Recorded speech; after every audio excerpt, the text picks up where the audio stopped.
ついに今季もリーグ戦はあと残すところ7節となった J リーグ。今回は現在 J リーグで話題の2人の選手を紹介します。突如 J リーグに降臨した環境破壊兵器とも呼べる両選手。終盤を迎えた今季リーグを荒らしまくっています。サンフレッチェ広島のトルガイ・アルスラン選手、京都サンガのラファエル・エリアス選手について詳しく紹介していきます。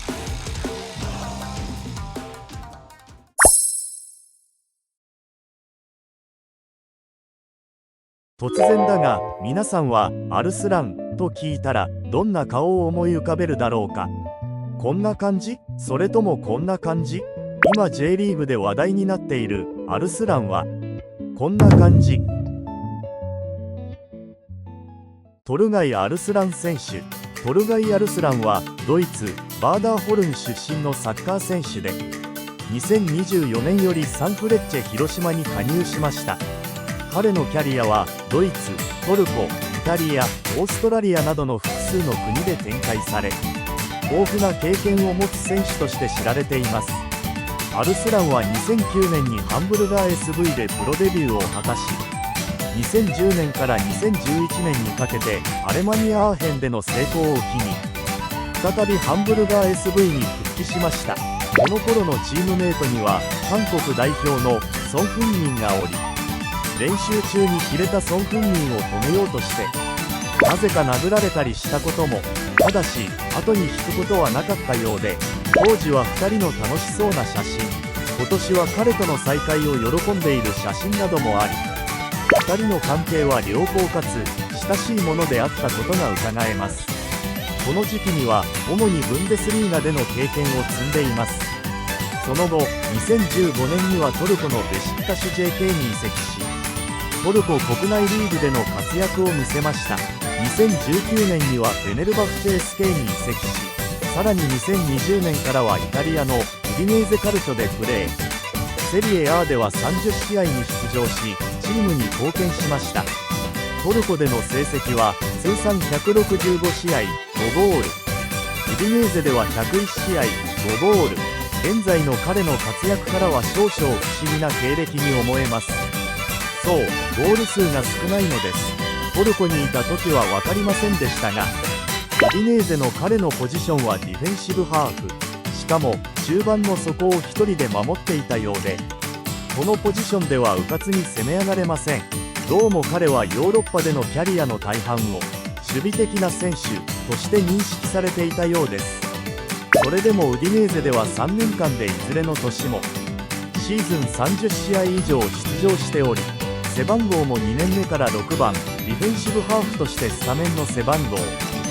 背負っており、信頼は厚かったようです。2023年にはオーストラリア A リーグのメルボルンシティ FC に移籍し、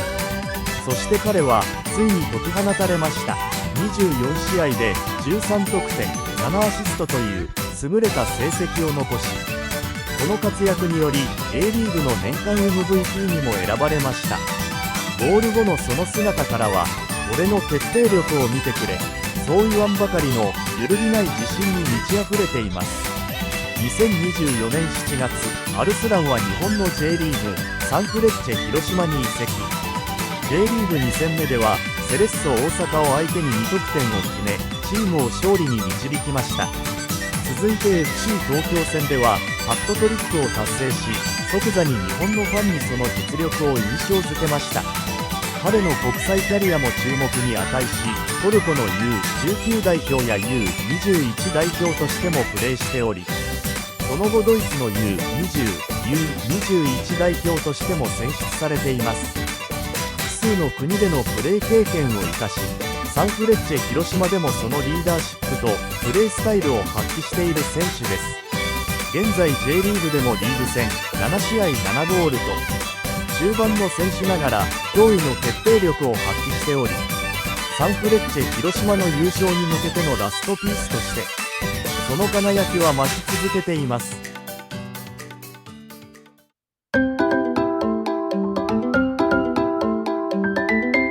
フットボール天国。さてもう一度皆さんはエリアスと聞いたらどんな顔を思い浮かべるだろうか。こんな感じ？それともこんな感じ？今 J リーグで話題になっているエリアスはこんな感じ。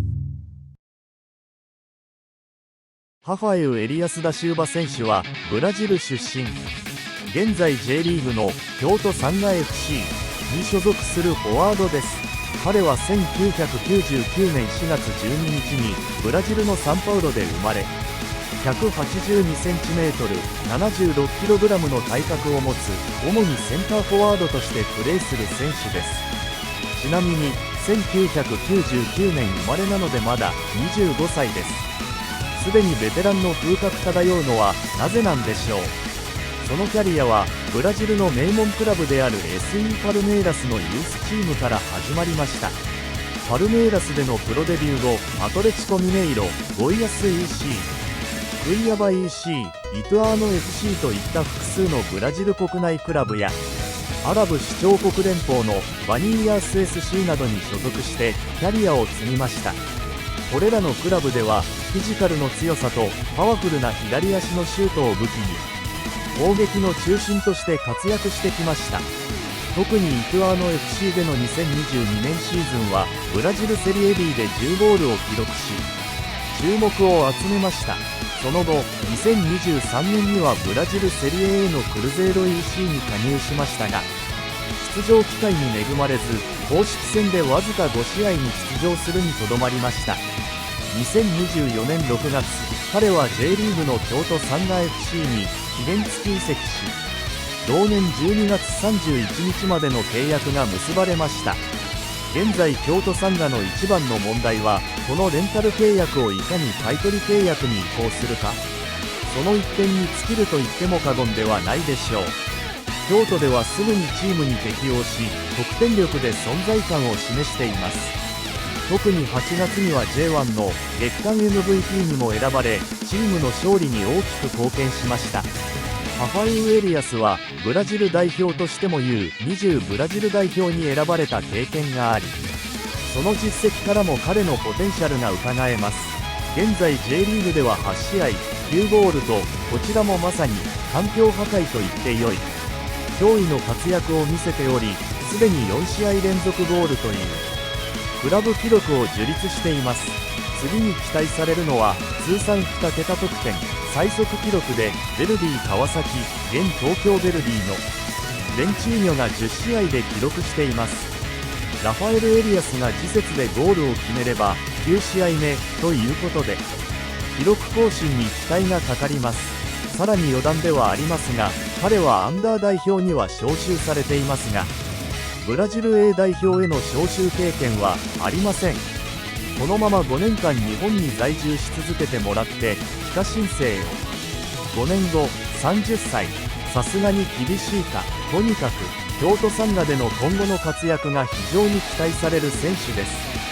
帰化の話はともかく今後も引き続き J リーグで長く見たい選手ですね。まだ25歳ということでさらなる成長も見込めます。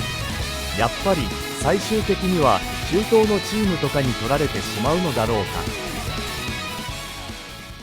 というわけで今回はトルガイ・アルスラン選手とラファエル・エリアス選手を紹介いたしました。 J リーグのシーズンも半分も終え終盤に差し掛かったところでこれほどの選手が2人も現れるとは思いませんでした。終盤戦24年の優勝争いとともに注目していきたいと思います。ご視聴ありがとうございました。高評価、チャンネル登録をぜひよろしくお願いいたします。